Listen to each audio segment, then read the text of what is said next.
A small window sat in the corner of the screen, and the first thing it ever said out loud was that it really whipped the llama's ass. Under it was a list of songs pulled off a hard drive one at a time, sitting in an order nobody else had chosen.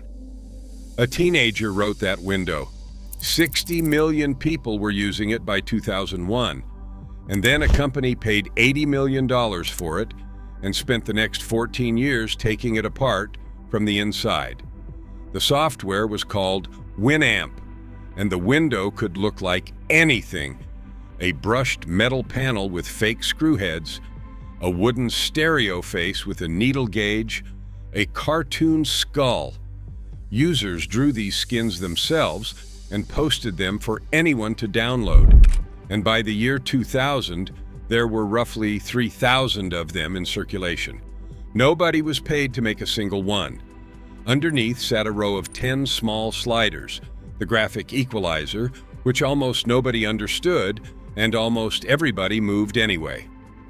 The song title scrolled across a strip of green text about 2 centimeters wide.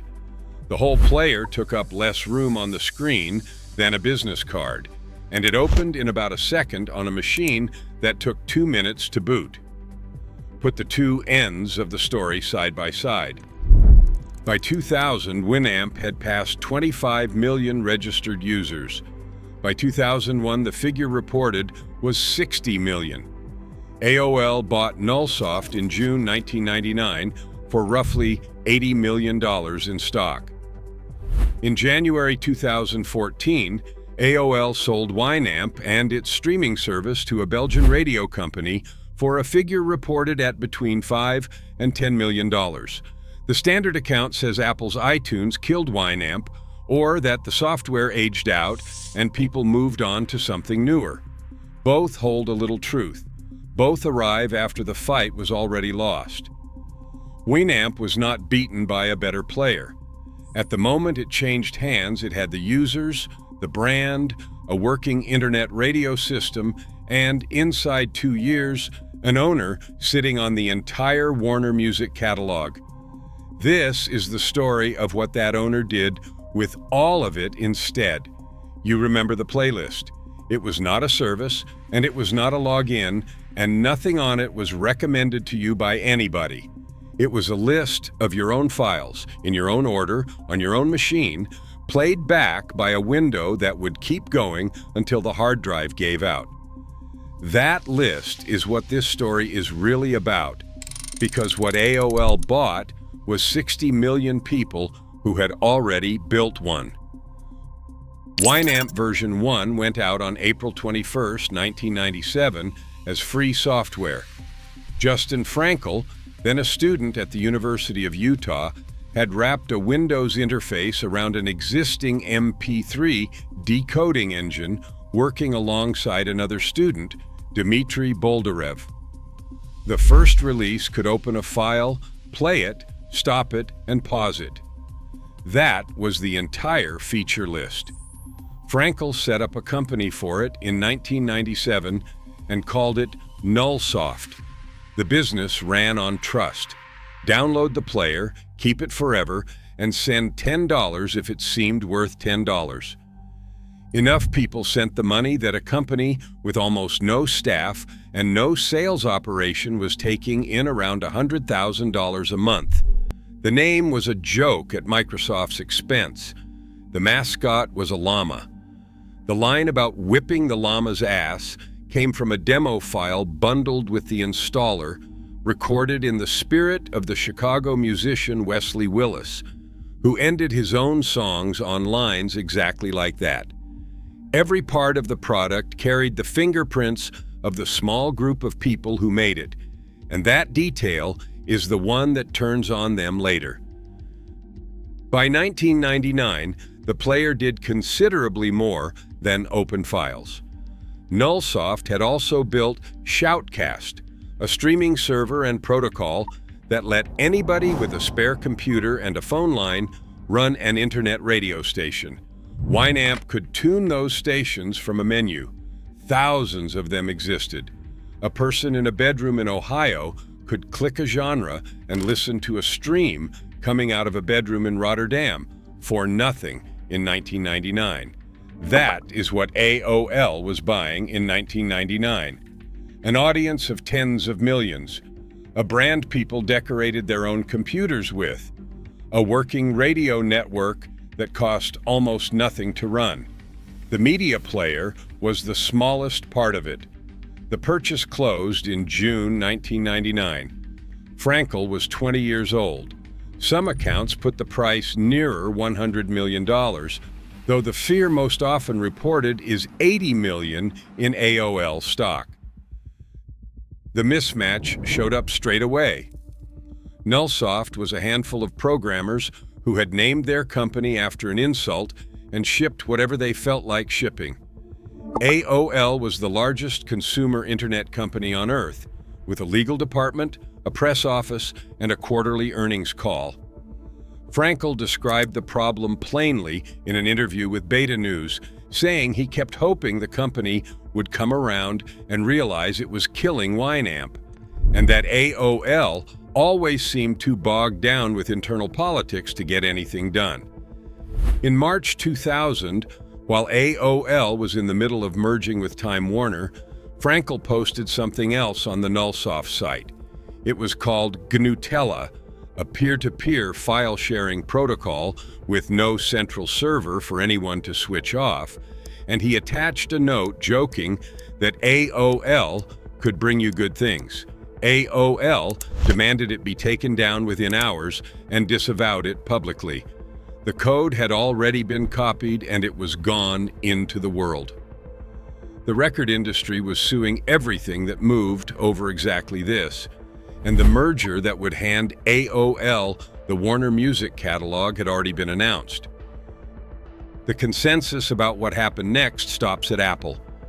The iTunes Music Store opened in 2003, and from that point, Winamp's share of the desktop fell off quickly as people moved to iTunes and to Windows Media Player.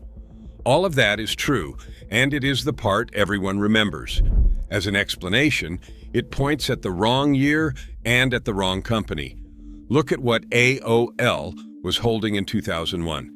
It had just merged with Time Warner, which handed it the Warner Music catalog. It had 60 million people running its music player. It had a stack of live radio streams already built into that player, and the server software those streams ran on. The licensing, the audience, and the technology sat inside one building 2 years before the iTunes Music Store opened and 7 years before Spotify launched anywhere. It built none of that out of Winamp. Pandora and Last.fm were assembled out of far less by people who started with none of those three things, and both of them arrived while AOL still had all three.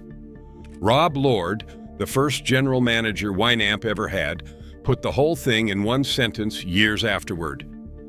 There was no reason, he said, that Winamp could not be in the position iTunes is in today, if not for a few layers of mismanagement by AOL that started immediately upon acquisition. Subscribe before the next section. What follows is the sequence of decisions in the order they were made, and the order is the whole argument.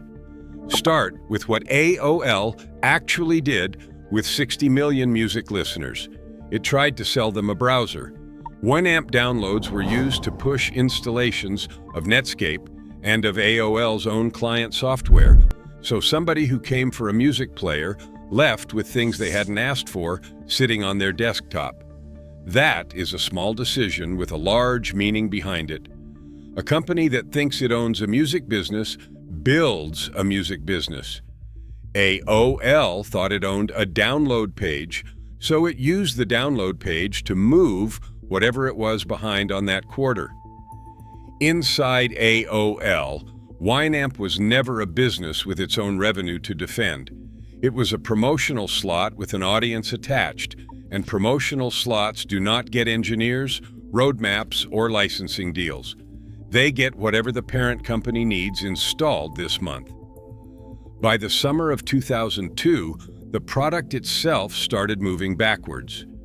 Winamp 3 shipped on August 9, 2002, a complete rewrite from scratch. It was slower than the version it replaced.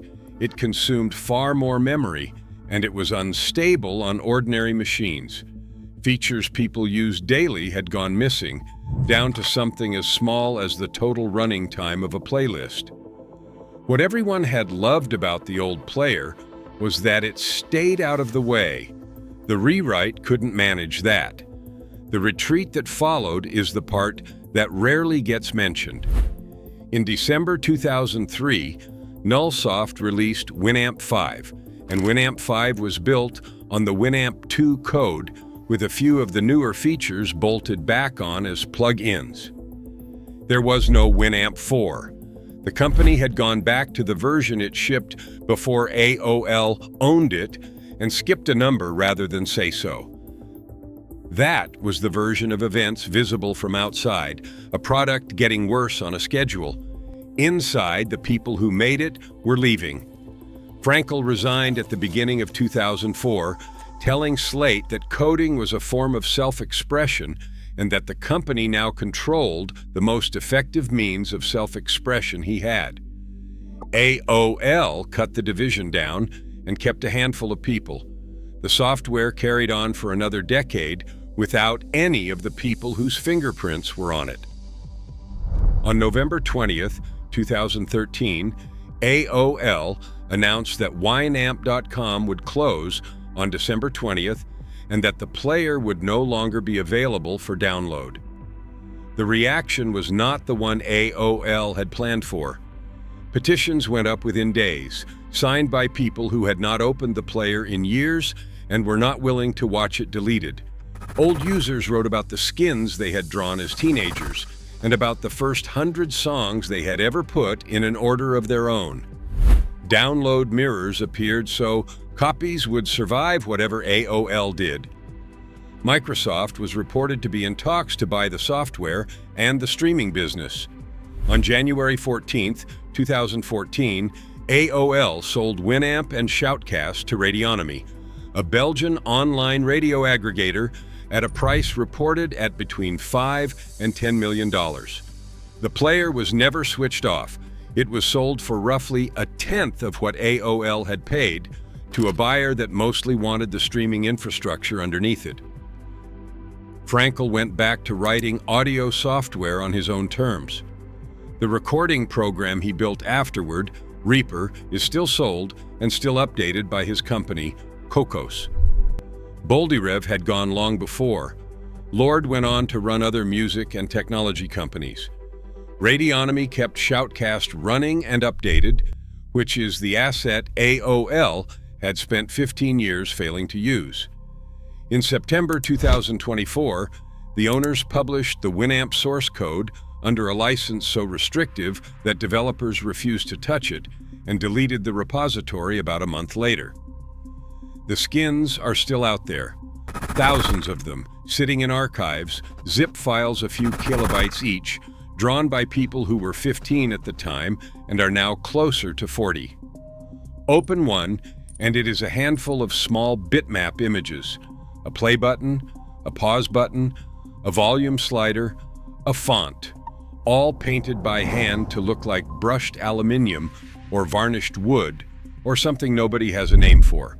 Download one today and it still loads, and every button still lands exactly where its author put it, on a player that almost nobody opens anymore. The company that bought Winamp left the business. The pictures that strangers drew for it are still online, still free, still waiting for a window to sit in. If you ever spent an evening drawing a skin for a music player that nobody was paying you to decorate, subscribe, and you will not have to go looking for the next one.